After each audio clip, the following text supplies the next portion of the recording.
Hey, good day to you. Jason here, Birchfield Family Farm, Oxford, Ohio. We have what's shaping up to be a beautiful day out here today, mid to high 50s, a little bit of a breeze coming out of the west, but it's looking like it's going to shape up to be a good one here.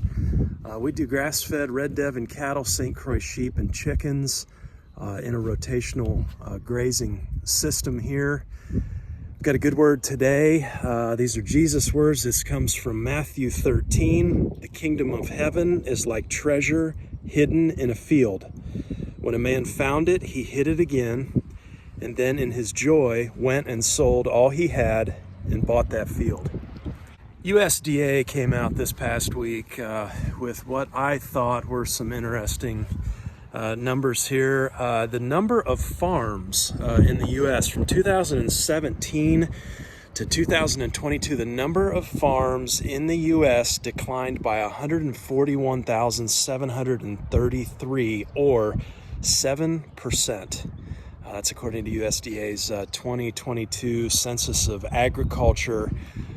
This amounts to a decline of north of 20 million acres being farmed, a loss equivalent to, it's about the size of the state of Maine. Small farms really are getting fewer and fewer, and the larger corporate farming operations are actually growing. That was according to more of the data in this census. In addition to this, inflation data this past week came in hotter than expected. American middle class is just being buried right now. And there's so many that want to blame, the grocery store or, even corporate America. We hear a lot about the shrinking of products, as a form of inflation. Actually, there's regular inflation monetary wise, so rising prices, but then you have the shrinkflation or whatever. But then I've heard even a new term called crapflation, right, where they are making the same thing, but you're getting the components of that thing have been cheapened down. Right, so several different ways to play the game here. So many want to blame the grocery or corporate, but let's put the blame squarely on the shoulders of who it belongs to, and that is those who printed the 15 or so trillion dollars, more dollars chasing fewer real tangible goods. I mean, that's just the truth of the matter. If you wanted to legitimately is not the right word. If you wanted to steal from the American middle class, really without them putting up much of a fight, or with them blaming another party who really isn't doing the thieving, then you'd induce inflation, and you would induce that inflation beyond wage growth. I've been thinking about this a lot here since coming across this data. What can we do? How can we fight back? As small farmers here, family farmers, owners, and promoters of the small farm and that way of life. What can be done? I think there are some real tangible things, that we can do. Obviously I'm still a fan of the family farm, but it's these stats make it pretty obvious. We're swimming against the current here. We're swimming upstream. I think, first and foremost, being out of the dollar system as much as you can is, and into real tangible goods is a good move, and one that we've taken steps to try and make here over the past decade. Remember, as they inflate, when you own a small farm, your real tangible land investment, that's going to keep pace with inflation. And in addition to that, and the main reason I'm a fan here of the small family farm is everything you produce and consume, it's not only healthier, but it keeps those dollars out of the system. So remember, somebody who's not producing food for consumption, not talking about for sale, I'm talking about for consumption, is buying it with after-tax dollars.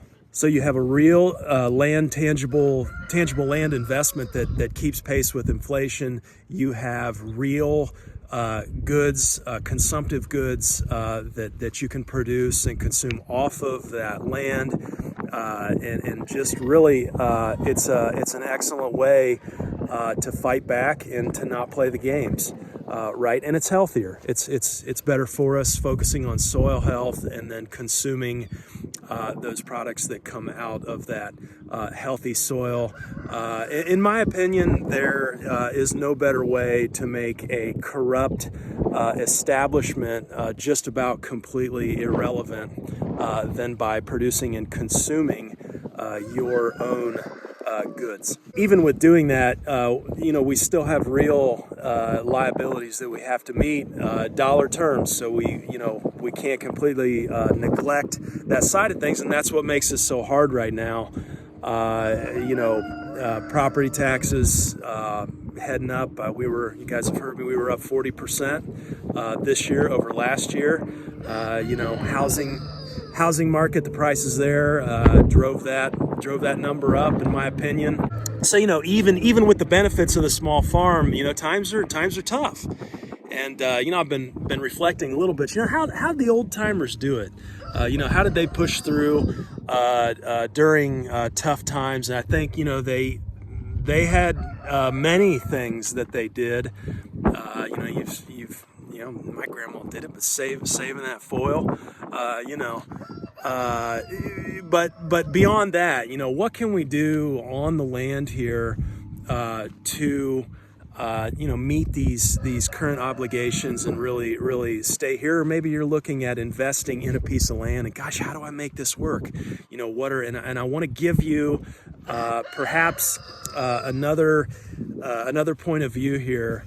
As you look at that land, many times when times got tough, we saw the old timers would head to the woodlot, and that's what I want to talk about today. I want to get into timber management. We've cleared a little ground here, making some room for additional paddocks in our situation here, and that's one way to add value. But I also want to talk about just timber and some of the value that's there with timberland, perhaps a little that'll kind of bleed over into some conversation on silvopasture. Okay, so before we head over to the woodlot, still got everybody over here on the windmill pasture.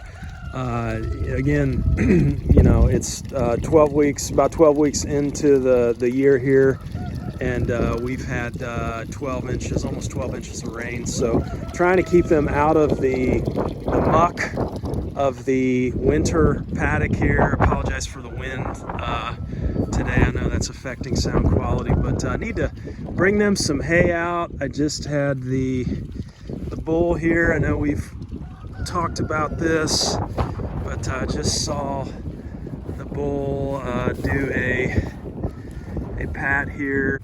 Right here, that's from the bull. That's too runny. And then looking over at M here, yeah, she's just a hair on the runny side too there, you can see. So we need some hay today. Okay, so I have been a big fan of this free choice mineral system here, basically keeping all different minerals stocked, letting the cattle and sheep self-select for what they need. We just saw Big Pat and Emma, the cow, trending more towards, it wasn't scouring, but they were loose on the manure side. And isn't this interesting? I thought, I should check the mineral feeder. Look at this, look what's out. That's OH, and I brought some more out here. I'm gonna fill it, but OH basically is an acid neutralizer. So remember last time we talked about uric acid, and when we're consuming the real short green grass, it's high in protein.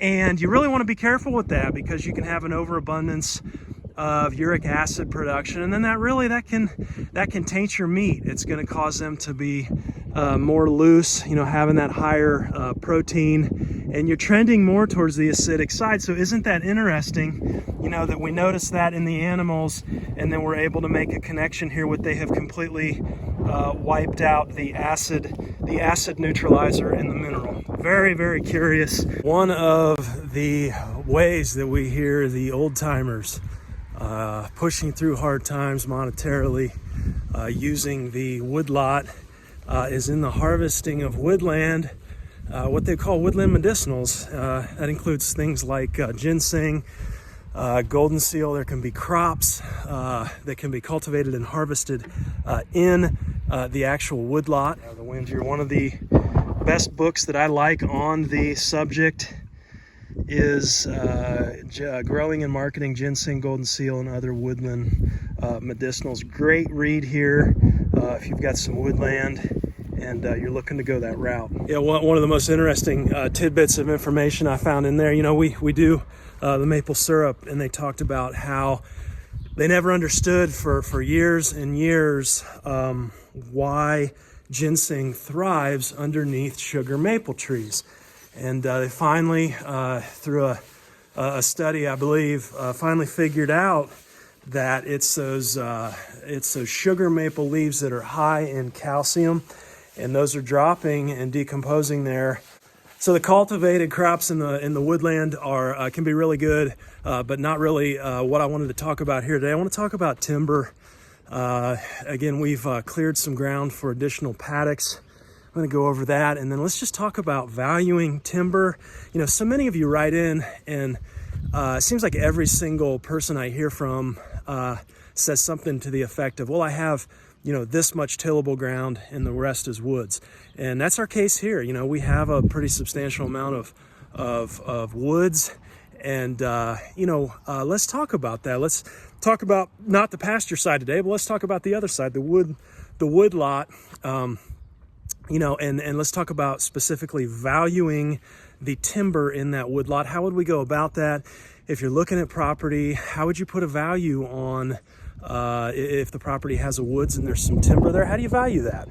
So I get a lot of questions from you guys. The primary one is, hey, you said you're running 11 quarter-acre paddocks, but you also said you're grazing 5 acres. That doesn't add up, so what's the deal? Well, we have a wooded section at the end of the 11 paddocks, and I run them through the woods here, and we've shown them, you know, consuming honeysuckle leaves, a lot of the invasives, and really just trying to make use of that stuff. But this little area down here, it's got a little creek that runs through it. It's just one of my favorite areas on the property. Anytime you want to make an area more efficient, you're going to further subdivide that up into paddocks rather than giving them, the animals, you know, a large section of ground.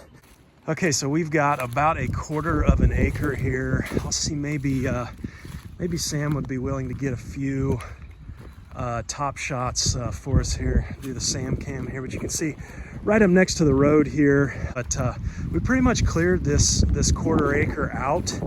We're going to add this to the paddocks, and let's kind of talk about how we went about this. So in my mind, at least, there's kind of 3 primary ways that I look at clearing woodland ground, making additional pasture. I guess you could call this silva pasture. We've left a few of the trees in here. Number one is, you know, just bring the old bulldozer in. That's a favorite of some of the more conventional folks around my area, is bulldozing. And you know, the problem with bulldozing, you can get it done very fast. You're going to tear up the land pretty good, but also my main thing with dozing is what do you do with all the debris? You know, you pretty much, so you're going to clear and make tillable ground, but then you're going to give up tillable ground to put all your debris. So, you know, it's an option. Secondly, this is probably my preferred method if I was going to use heavy machinery, is just a skid steer with a Fecon head on the front. You know, it's just kind of like a mulching attachment, and that thing just goes to town. You can get it done very, very quickly. Again, you know, if you're trying to grow pasture though, how long is it going to take to grow, you know, through that debris and the wood chips and whatnot? I don't know, maybe part of a season, but that's certainly an option. My preferred way here, and you guys know I'm kind of old school, but I just like using the chainsaw and working with the family. And you know, we made an investment in a chipper, and so you'll see some wood chips out here. That was primarily because we used to burn. You can burn the debris, the scrub. But we ran into drought last year, and we couldn't, you know, we're not going to burn in drought. That's not really a tool you can use. And so we started doing some chipping, and then we'll take those chips and we'll run those chips through our chicken coop over the winter, and we just make a phenomenal compost. You know, that nitrogen from the chickens is going to break down the wood chips. And even bedding for sheep and cattle. In my opinion, there's no better bedding than the wood chips. It beats out hay. And straw. You know, if you ever try and fork out that bedding pack, you know, and you've used hay or straw, wood chips are just superior, in my opinion, in that regard. So this here is primarily just kind of what we had back here. You know, this isn't a real old growth forest kind of area. It's more like this small scrubby kind of stuff, like this honeysuckle, and most of it's dead. Yes, you can run livestock through this. There's just not a whole lot growing, and it'll stay mostly this way. You get a few sprigs of stuff coming up back through, but the canopy is just so closed. And so, you know, this smaller honeysuckle scrubby stuff, it's just really not of much value to me. I'd rather open up that canopy and have some light in here. So primarily our tools of choice here, just a few chainsaws. I tell you, I've really come to like for clearing the smaller scrubby stuff. You know, I think part of the tendency is to think, oh, we got a lot of land to do, so we need huge, big saws and equipment. That's not really the case. I tell you, and I know this is going to kind of sound like a commercial here for this thing, but this Milwaukee, it's this little, they call it, I think, a hatchet. It's a little 8-inch blade, and man, it is. I mean, it is just perfect for clearing this scrub. So I tell you, you know, one of the things we did here, and I got this little thing primarily for the kids to kind of learn how a chainsaw works, and, you know, some of the feel, getting that feel for when you kind of pinch the chain, and, you know, just working your way, just feeling out how a chainsaw works. And, you know, that's primarily what we did. So we cut this stuff, you know, down to the dirt, and then this honeysuckle will actually put up shoots, you know, since we just cut it down to the ground. Now there's all kinds of strategies here. You can bring in a honeysuckle popper, I think they call them. You can pop out those stumps. I like them to stay there because those small sprigs, the animals can eat those sprigs. And yeah, there you go. See them all growing back there. See those young leaves and shoots, and you know, animals tend to like those. Just very simple, very basic tools is what I'm trying to get across here to clear this quarter acre. You can see the canopy is opened up. You know, we've already got some grasses coming in here, and that's encouraging to see. So let's talk about, though, maybe you've got a woodlot, and maybe it is some bigger kind of stuff. You know, we're just primarily trimming out the scrubby small stuff here, but you know, what if you had bigger trees? Well, in my area specifically, we've got a lot of very valuable hardwood species, and some of those include, you know, walnut, cherry, you know, hard maple, a lot of sugar maple. How do I value those, and kind of how do I view those in a pasture type of situation? And I think you know, several ways to go about that, but you know, one of my favorites is using something called Doyle scale. When we talk about hardwood trees, we want to talk in terms of board feet. Board feet is kind of the uniform standard and measurement of value, and that's a volume measurement, length times width times height. You know, one board foot is going to be 12 inches times 12 inches times 1 inch thick, right? That's going to give you 144 cubic inches. I believe that would be one board foot. It's the standard for measuring and determining value. So with Doyle scale is just simply a pretty conservative formula to estimate board feet in a given log or standing tree, really. D, the diameter of your tree in inches minus 4, and then you're going to square that amount. You're going to multiply that amount by the length of the log in feet, and then you're going to divide all that by 16. If you're not into the formula side of things, you can very easily just Google Doyle scale, and there'll be some charts that pop up, and you can just use those charts, one of which is measuring the diameter of the tree at 4.5 feet high. They call it DBH, diameter at breast height. What I want to eventually get to is quantifying board feet in terms of value, and Ohio State has some really awesome publications they put out about twice a year on valuing logs and board feet. Okay, so in this paddock that we cleared here, we have this gigantic white ash tree. This thing is dead, but let's just go through an example here and try and figure out the market value of this tree. Now, with it being dead, I'm not really sure that this would be saleable until it's down and cut up into saw logs. Okay, so looking at this tree, looking at that top spot there, kind of where we branch out, I'm going to take a measurement. Obviously, we need to know the height to that point up there, because that's going to be the point at which our saw log, is going to end.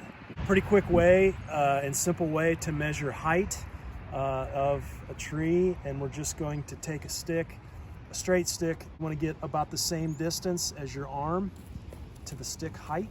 You're going to hold that up, and you want to try and make a 90-degree here, and you want to sight, put your head down and sight over the top of that stick right to the top of the tree, or where you want to measure to the saw log. And so that height is just about accurate right there. And so what we've done is we've created two isosceles triangles, a small one, and then there's the bigger triangle. And so the length, if I step this off, the length in feet from here to the tree will be the same as the height of the tree. In theory, it can get us close. Okay, so stepping that off from the base all the way up, we came up with 28 feet. Okay, so in order to find the diameter of this, we're going to find the circumference. You can see about 129 inches. Using 2 pi r, we can figure out r, which is about 20.5. So we've got about a 41-inch diameter white ash tree there.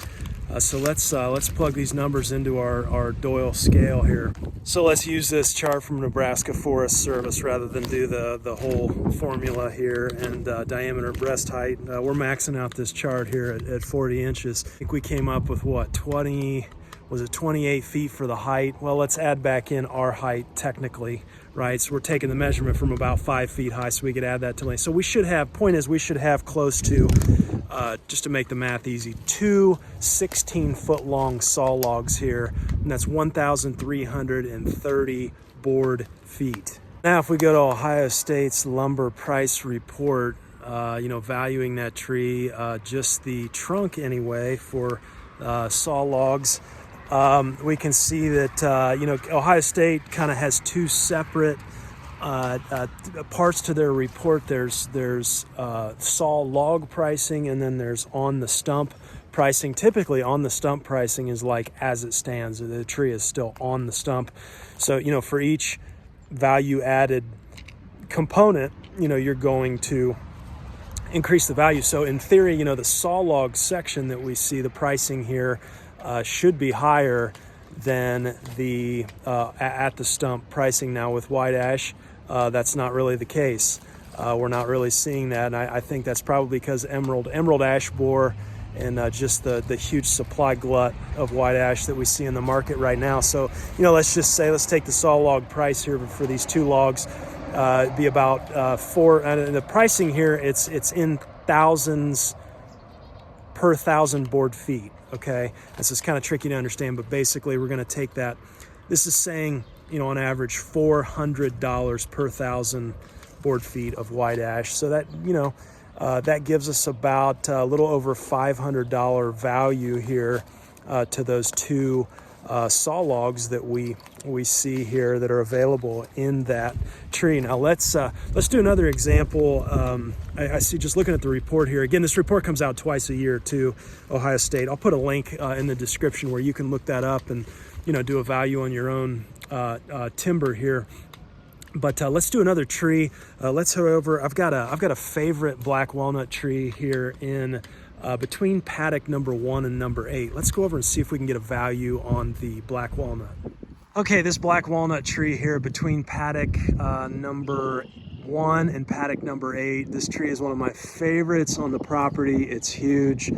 I took some measurements here already. Let's just say, for simplicity's sake, we could get one 16-foot saw log out of this thing. I took a circumference measurement, and we're at about 83 inches on circumference. So, divide 83 by 6.28. That'll give us the radius of about 13 inches, which means we've got a diameter at breast height of right on about 26 inches.